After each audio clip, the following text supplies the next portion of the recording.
Hello, this is Lori, and I wanted to talk about posting the credits to your pages, the design, the kit designs, and the templates.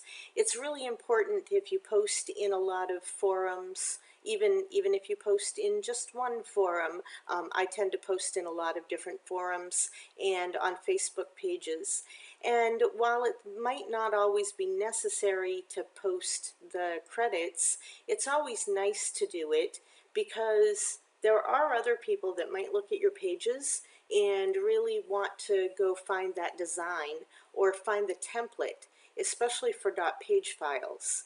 And if you credit it, then they don't have to ask you, and some people are tentative about asking for it.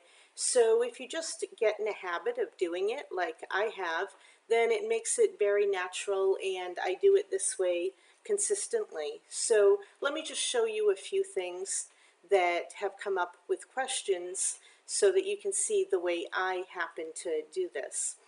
First, we've got our live text box over here. So I always start with the template name and down at the bottom, and then I pull in whatever kit that I'm going to be using, and I've got the kit name, so I put the designer first and then the kit name.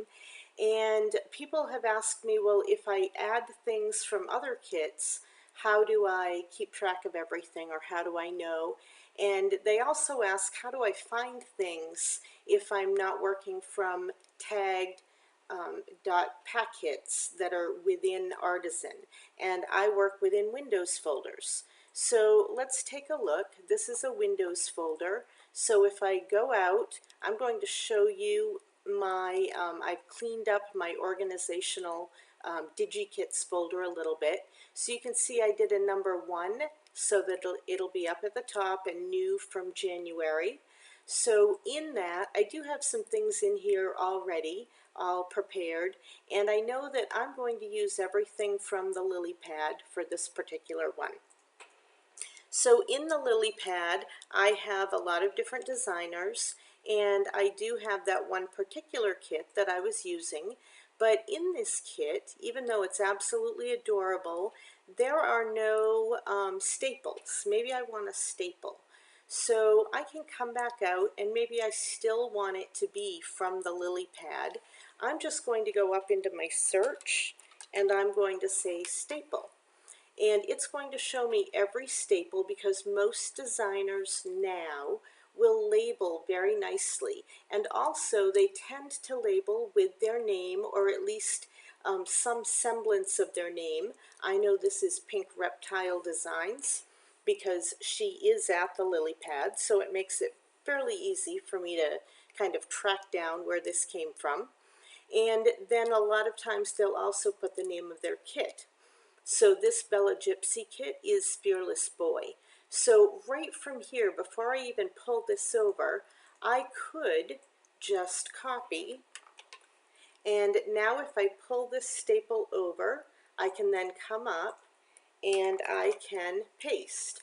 And I have at least something in here that's right close by that I can refer back to.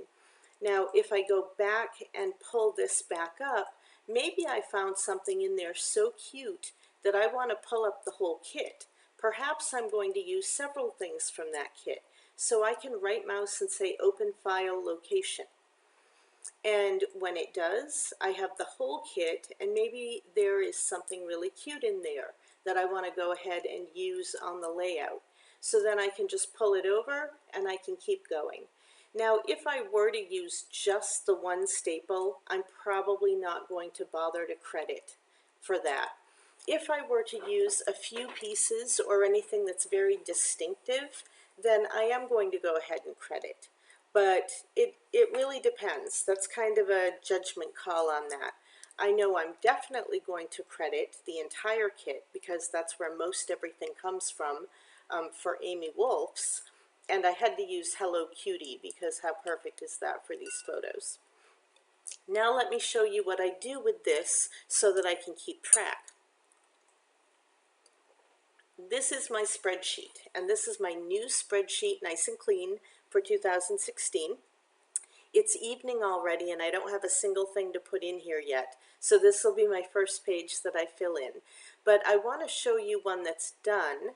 And if I scroll all the way down, you can see that there is my 363 layouts that I've done for the year. So but the basic thing that I want you to see here is how I have filled this out.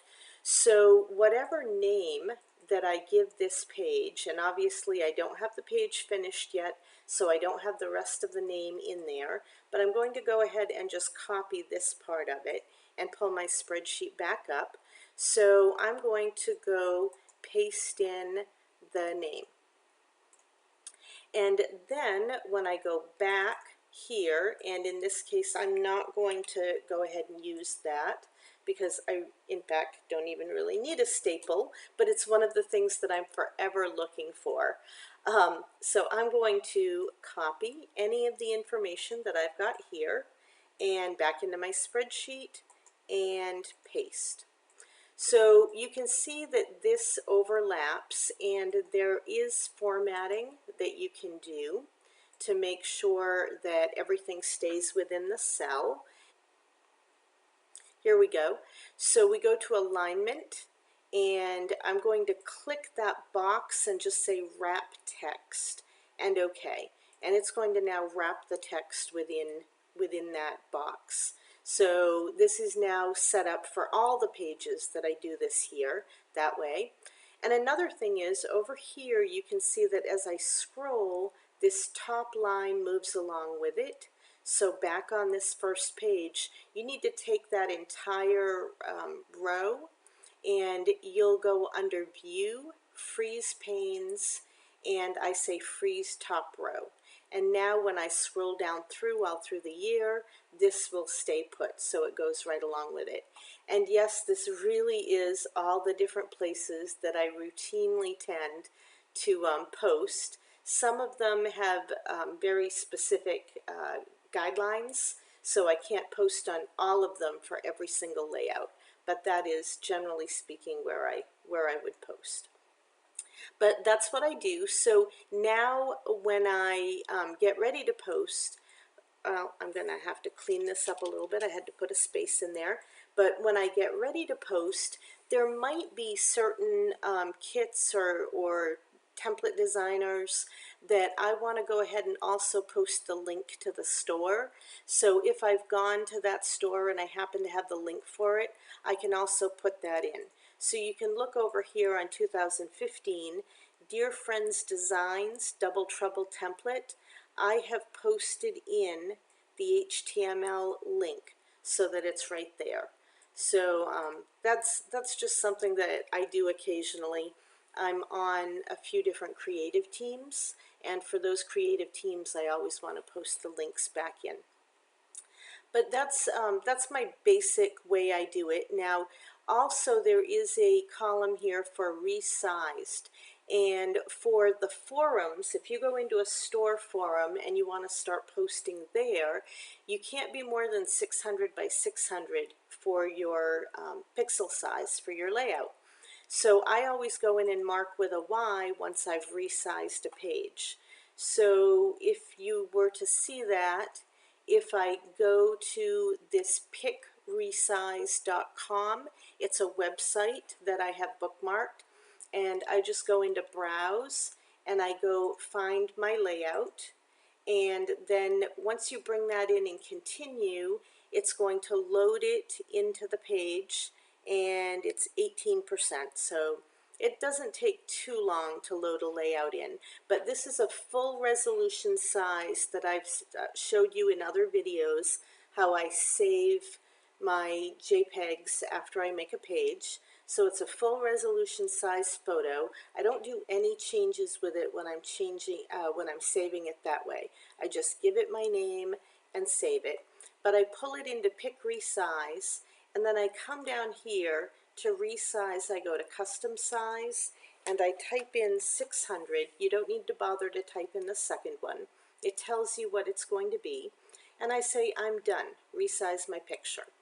Once it's done, I come over and hit Save to Disk, and it is now saving that, and I can put it into a folder. So I have a folder on my computer with all of my resized layouts, and they all just sit in there, and then I can pull them up when I'm ready to use them.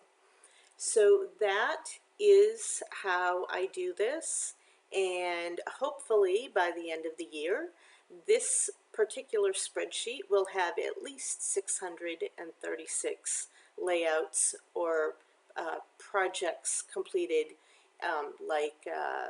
if I print a page panel or a canvas, or even if I were to make a birthday card for someone, I'd put it in here so that I can keep track of how many I do, and I can fill this right up. Hopefully you find that helpful, and take care.